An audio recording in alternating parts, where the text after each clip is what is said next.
اللہ اکبر۔ بسم اللہ الرحمن الرحیم۔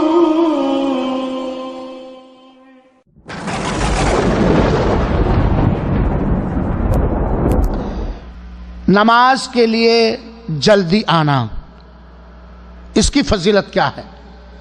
نماز کے لیے جلدی آنا میرے بھائیوں ساتھیوں، نماز نماز نماز، اس کی خیر و برکت، اس کا اجر و ثواب، اس کی فضیلت جتنا ہی بیان کیا جائے کم ہے، لیکن افسوس بہت سارے مسلمان نماز سے اتنا دور ہیں کہ اس پر جتنا سر پیٹا جائے کم ہے۔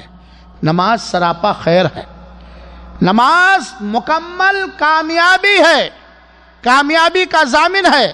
اللہ کے رسول اکرم صلی اللہ علیہ وسلم نے فرمایا، سنیں، لا یزال قوم یتأخرون حتی یؤخرہم اللہ، صحیح مسلم، لوگ ہمیشہ نماز سے پیچھے ہوتے رہیں گے، لیٹ کرتے رہیں گے، یہاں تک کہ اللہ تعالیٰ انہیں پیچھے کر دے گا۔ استغفراللہ، اللہ تعالیٰ انہیں پیچھے کر دے گا۔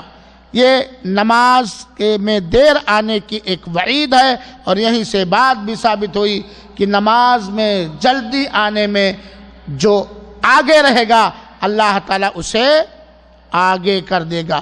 اسی لیے اللہ کے رسول نے اکرم صلی اللہ علیہ وسلم فرمایا، اگر لوگ جان لیں کہ نماز میں جلدی آنے میں، جماعت کھڑی ہونے سے پہلے یا اذان سے پہلے آنے میں جو اجر و ثواب ہے، اگر لوگ جان لیں تو لوگ نماز میں جلدی آنے میں ایک دوسرے سے آگے بڑھنے کی کوشش کریں گے۔